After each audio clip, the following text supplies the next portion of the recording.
Lamentations 3:19-26. The thought of my affliction and my hopelessness is wormwood and gall. My soul continually thinks of it and is bowed down within me. But this I call to mind, and therefore I have hope. The steadfast love of the Lord never ceases. His mercies never come to an end. They are new every morning. Great is your faithfulness. The Lord is my portion, says my soul. Therefore I will hope in him. The Lord is good to those who wait for him, to the soul that seeks him. It is good that one should wait quietly for the salvation of the Lord.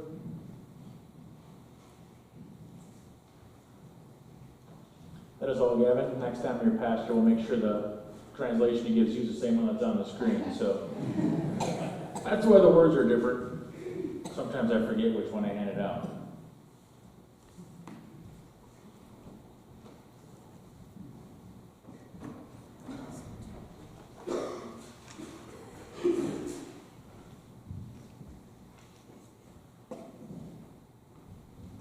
So I was thinking the other day about how many sermons. I'll try that again. I was thinking the other day about how many sermons I maybe have given over the years, and I think, if I picked 14 years and I said I gave 45 sermons a year, I think that came out to like 600 or 700 sermons almost. And I know those of you that have been here for 14 years remember 600 of them at least. But you get to be thinking about how many times have I preached about the same thing over and over again. And you get to thinking about, a lot of times you're preaching to yourself when you're thinking about the scripture verses that you want to pick for the day. And I thought, I wonder if I've ever preached on the book Lamentations. Whenever I'm thinking of a sermon that I want to give or the topic I want to say, a lot of times I hear my dad one time talking to the pastor in our church. I don't remember when or even which pastor it was, but he said something like, you can only hit us over the head so many times with the hammer. He said, sometimes you just need a soft, pick-me-up, feel-good sermon too. I think I'd like my dad as a church member. He's fairly honest usually after the worship service. But I thought too, you're right. Sometimes I spend a lot of time saying, we need to act this way, we need to do this, we need to do this better, we need to whatever. But sometimes it's nice just to be reminded that God loves us anyway. So I picked the cheerful and the uplifting book of Lamentations, because Lamentations in Hebrew means funeral dirges. And nothing is a pick-me-up more than a funeral dirge. Right? Actually, this is a great book filled with hope.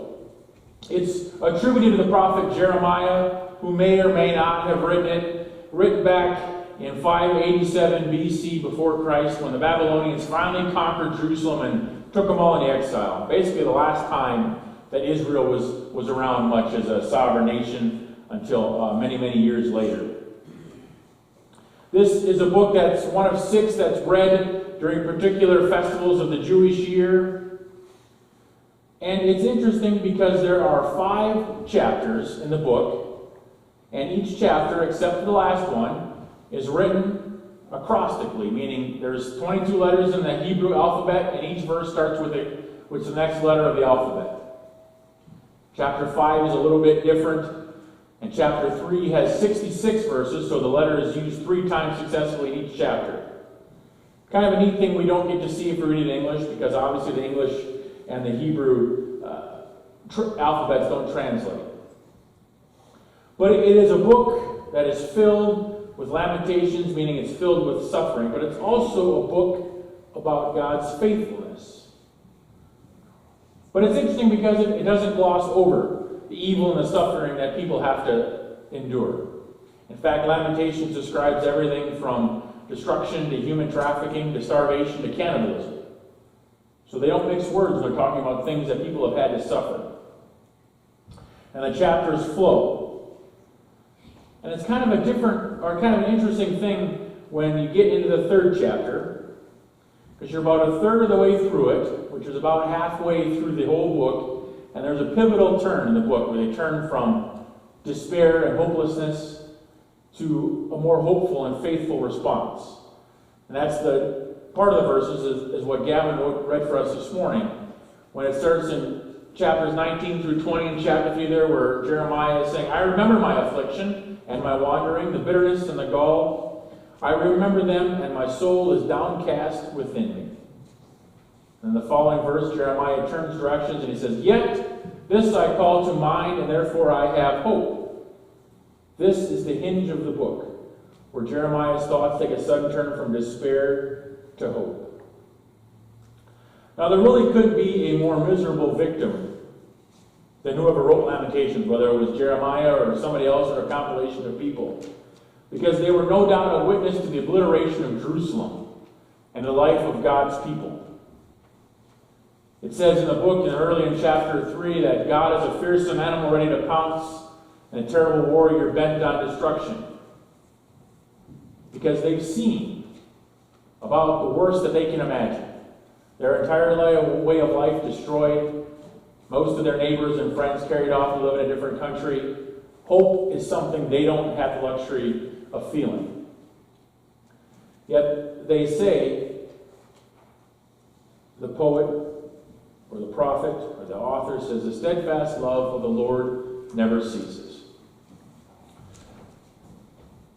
So we hear that no one is cast off by the Lord forever.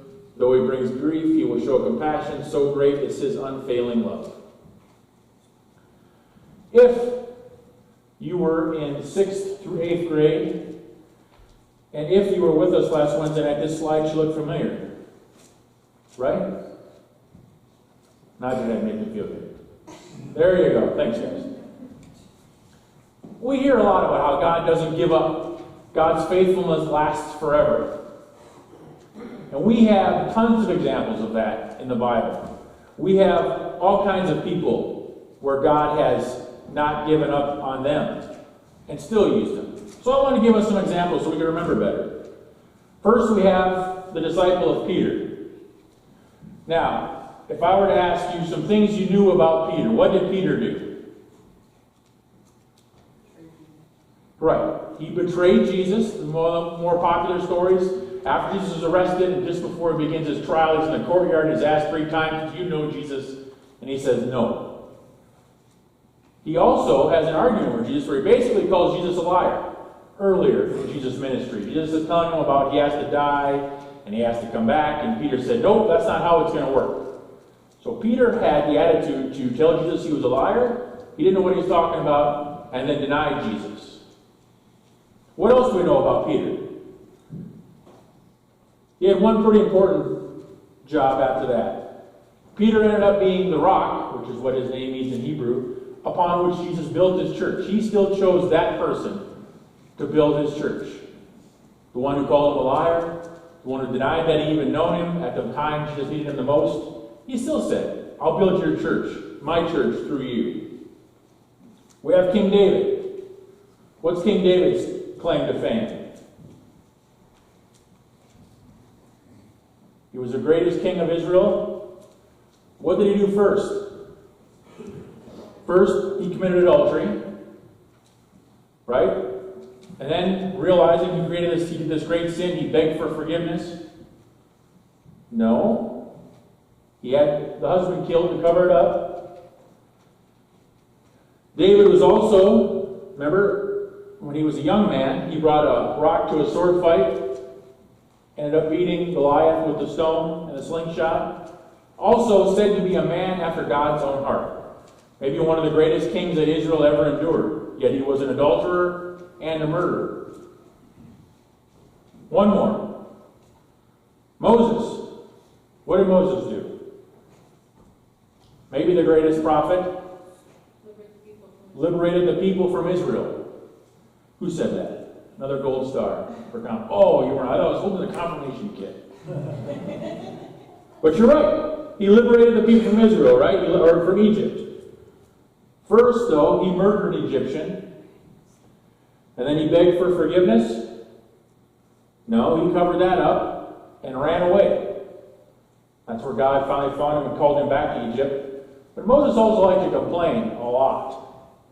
In fact, he complained a lot when he's leading the Israelites through wilderness, and he complained enough times where God finally said, you know what? You don't get to enter the promised land. I'll let you see it, but you don't get to enter it. So Moses was a murderer, a complainer, ran away from his problems, but also was the greatest prophet. Many of the first few books of the Old Testament are attributed to him writing it. May or may not have written them. But he also is considered one of the greatest prophets. And we have one more royal screw-up. Well, we don't have enough slides to go through what Brian has done wrong. So we could put any of our names on there for royal screw-ups. I don't think any of us have probably done anything as bad as any of those people. And God still used them to do wonderful and great things. God can give us hope in the middle of despair. And Jeremiah, in Lamentations, finds this hope.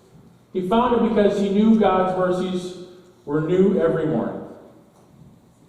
Where he knew that every time he woke up, that he had a chance to become and experience God's mercies anew. Maybe you felt kind of down lately. You wondered if God is really faithful. You thought to yourself, maybe God's forsaken me, or everything I've cared about is taken away. I'm in constant pain. My prayers are going nowhere. No one understands where I am in life, or my life is hopeless. If you've ever had any of those feelings, you can empathize with Jeremiah. And we can learn from Jeremiah that it's okay to be brutally honest with God. Obviously, God knows what you're going through. It's okay to honestly express those feelings, just like Jeremiah did. And it's even healthy to express those feelings. But we don't have to get stuck there. God's mercies are new every morning. I saw this story when I was looking for illustrations for this. A gentleman told a story about a newspaper, when they used to sell newspapers on the street corner. And this one young salesman, he wouldn't shout out the typical greeting of extra, extra, read all about it. He'd say, you got to see how awful this is. You got to see how terrible it is. He would scream out, ain't it awful? He said people would flock to come buy the newspaper because they had to see how awful it was. In that story, he quoted, he said, we tend to awfulize things. I don't think that's a real word, but I like it. Because we tend to see bad news, we tend to want to read and see, and become preoccupied with bad news. And pretty much that's all that we ever take in.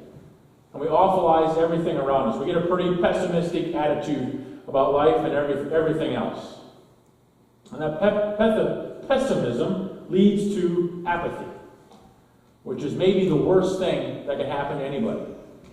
Where you're not angry anymore, you're not happy, you're not driven to do much about making anything better, you're just apathetic. Nah, it's going to be the way it's going to be, there's nothing I can do. And when we awfulize everything, we turn everything into the pessimistic side, it leads to that apathy. But Jeremiah reminds us that God's mercies are new every morning. What if you woke up every morning and your wallet was full of money, your body was restored, no pains, and you were ready to greet the day? Your car was full of gas, your refrigerator was full of food. Now, we know that doesn't happen. But it's that way spiritually with God. We can never use up all of God's mercies. They are new for us each morning. But we all know in reality there's a bit of a catch to this. And Jeremiah says this in the next verse, says, Lord is my portion, meaning Lord is my mercy, but therefore I will wait for him. The Lord is good to those who hope, those who seek, and those who wait quietly. God's blessings come when we need them. God gives us what we need today. If we needed more, he would give us more. If we need something else, he would give us something else. But nothing we truly need is ever withheld from us. Sometimes that's hard to understand when we're waiting, when we're in the middle of despair. There's a story of a father who gave his son an allowance. And he decided, you know what, I'm tired of giving it out once every day what he needs. So I'm just going to give him his whole allowance for the year, one shot. Here you go, son, here's your allowance for the year. We all know where this story is going, right? Beyond the son blowing most of the allowance and coming back later needing more money, the father found that he lost a relationship because his son didn't need him every morning. He already had the money that he had. So after that year was up, the father said, I'm going to go back to giving him what he needs each day to get by. Every morning, my son can come to me and I'll say, here's what you need.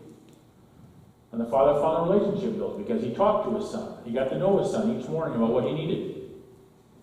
That is what God does with us. The mercies are new each day. We need to seek them each day. Build that relationship. God, I'm going to need help with this today. Every morning when we get up, or every time before we go to bed at night, saying, here's what I need. And then we need to believe and live as though God is faithful. Bring the umbrella when we pray for rain. But that doesn't mean we don't endure seasons of grief and despair. C.S. Lewis, a great Christian author, has great quotes on grief after he experienced the death of his wife. He said, there's nothing we can do with suffering except to suffer it. He described it as the monotonous treadmill march of the mind around one subject. And one time when he was feeling particularly abandoned, he says, it's like a door has slammed in your face with the sound of the bolting and doubling bolt on the inside. Sometimes that is simply the way that grief feels. And there's nothing that we can do but hope and to know that we're going to get through it. Another thing that will help us through those times is a great Hebrew word that we can't do justice with in English, and that's hesed. God is hesed, which has been translated as steadfast love or faithful loving kindness. I love those three sentences that kind of explain it. It's basically God saying, I will never leave you or forsake you. I will love you perfectly, consistently, and unconditionally, and I'm going to redeem your life. Jeremiah experienced the deepest of despair and grief, but he knew, because of God's great love, because the Lord's great hesed, that he would not be consumed, because God's compassions never fail. They were new every morning, and their great is God's faithfulness. That doesn't mean that we never experience difficult times. Jeremiah found himself in a catch-22. He needed God to comfort him in his grief, yet he couldn't feel God's comfort because of his overwhelming grief.